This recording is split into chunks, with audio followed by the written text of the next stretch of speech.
What's up, YouTube? Rollshambo here, connoisseur and collector of all things sharp and shiny. And if you've ever told yourself the lie that this knife would be the last knife that you'll ever need to buy, and then a week, a month, a year later, there you are buying another knife, go ahead and hit that like button, because you, my friend, are in good company. And by the way, welcome back to another episode of Grail or Garbage, the series where I categorically and systematically rank and review knives like this Bestech Nyxie. See, I've had this knife for the better part of the last 2 weeks. In that time, I've had the opportunity to both ask and answer a lot of the tough questions. Now that I have, the only question left to answer is the Nyxie a Grail or is it garbage? It looks like a dragon's head. And I'm not going to take it back. Guys, the Bestech Nyxie has been such a fun knife to check out. It's a front flipper. And as you know, I'm not the biggest front flipper guy. And yet, Todd Knife and Tool did such a phenomenal job on this knife that I've had a lot of fun carrying it.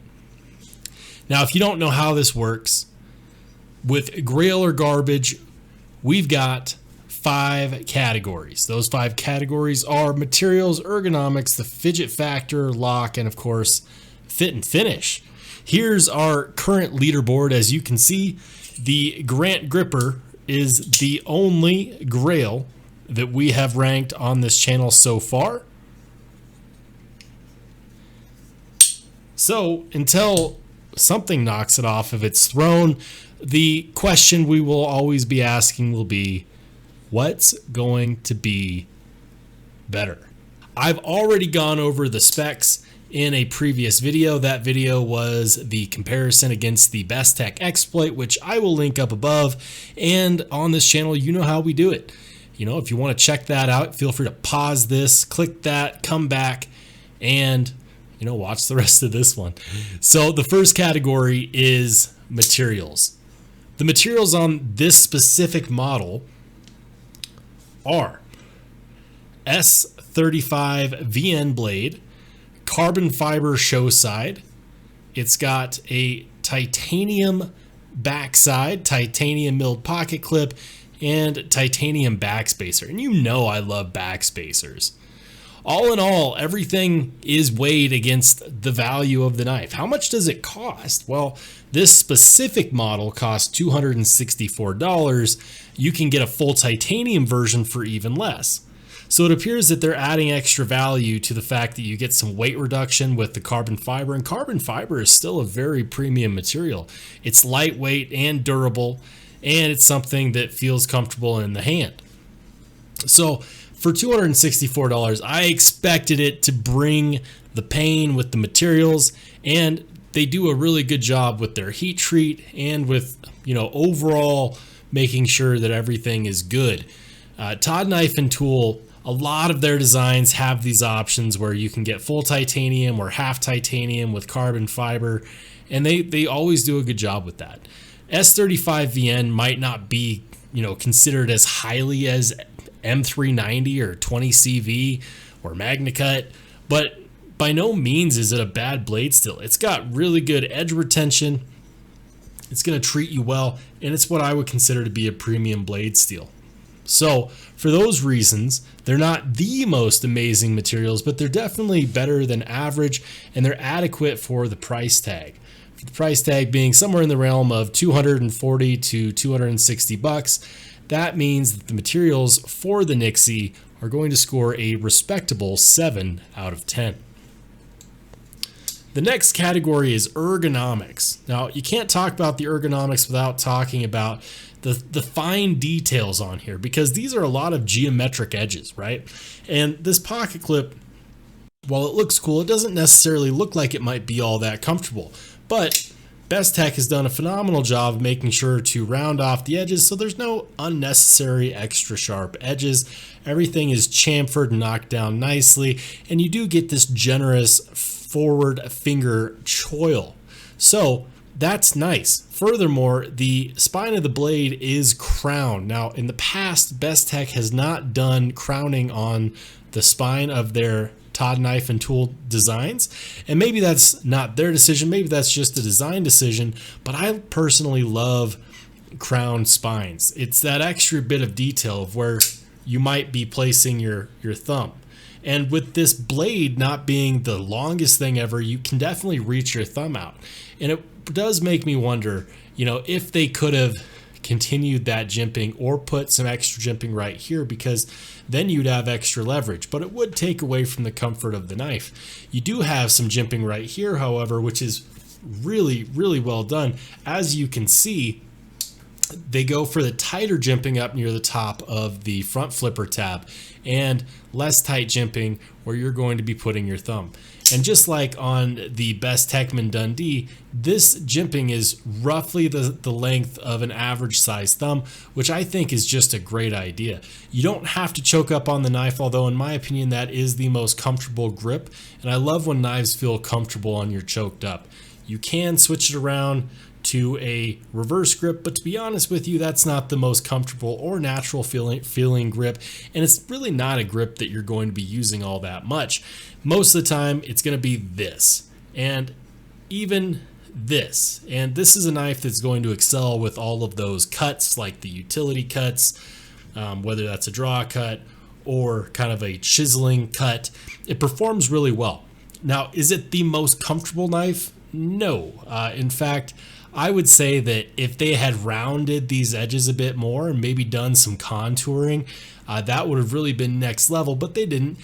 They did sacrifice a little bit of comfort there for the sake of aesthetic, which I don't necessarily mind. This knife does not have a ton of hot spots. The clip is not necessarily the most comfortable thing, but even if I could, I wouldn't change it. I definitely love the Todd knife and tool pocket clips, and that's a sacrifice that personally I'm willing to make. Otherwise, it does a more than adequate job of being comfortable in the hand, and for those reasons, I've got to give Ergonomics a solid 7 out of 10. Now, this seems to be everyone's favorite category in the ranking, and it's probably mine, and that's Fidget Factor. How much do you want to pick this up and play with it? Does messing around with this knife, opening it, closing it, deploying it, does it feel natural? Does it feel good? Is it addictive? Yes, all of the above. And I'm not necessarily a big front flipper guy, but on this one specifically, this trick seems to be my favorite way to open it. And I just love how it gives you that really satisfying click. And it's not just the feeling of the knife, it's actually like the ASMR.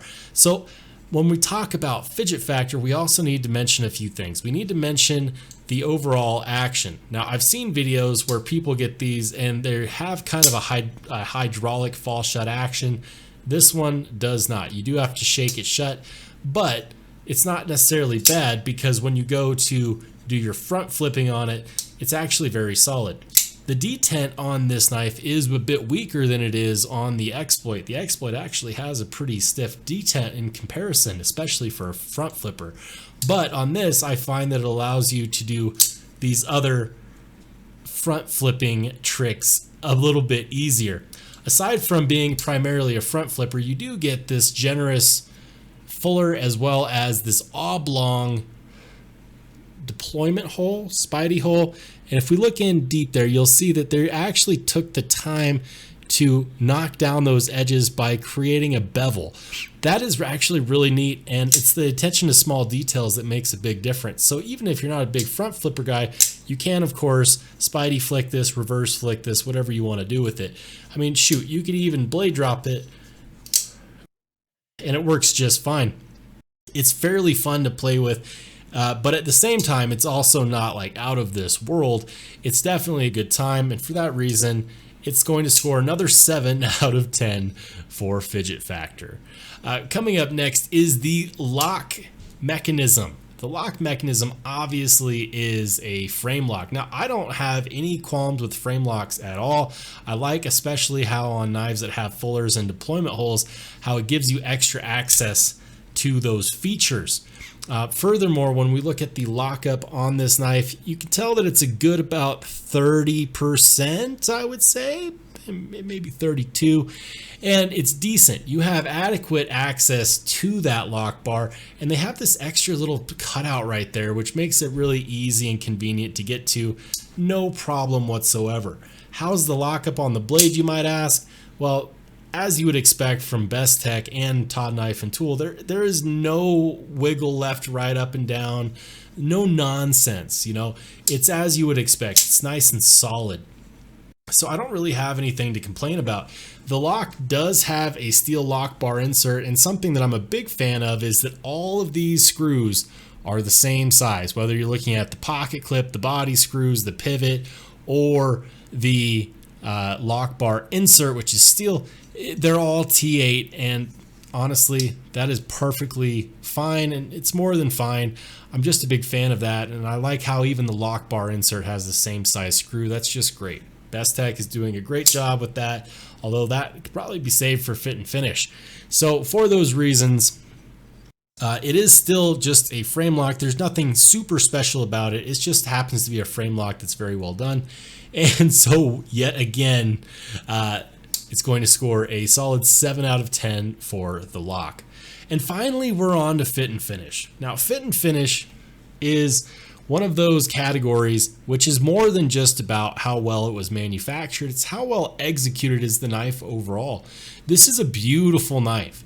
No matter whether you get the full titanium version or if you spend a little bit extra to get the one that has the carbon fiber show side, it's very well thought out. And you could tell that Todd Knife and Tool wanted to show a progression over time, because these improvements, like making sure that the tighter jimping is at the top of the front flipper tab, that was something they thought about.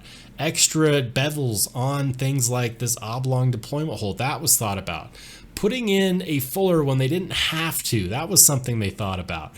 And then, of course, sticking to the roots, the futuristic design of having those speed holes there and keeping the pocket clip the same, but adding in a backspacer that also acted as a lanyard hole for those people that want to add lanyards. Maybe you have extra big size hands. They kept what was good and added in stuff that was better.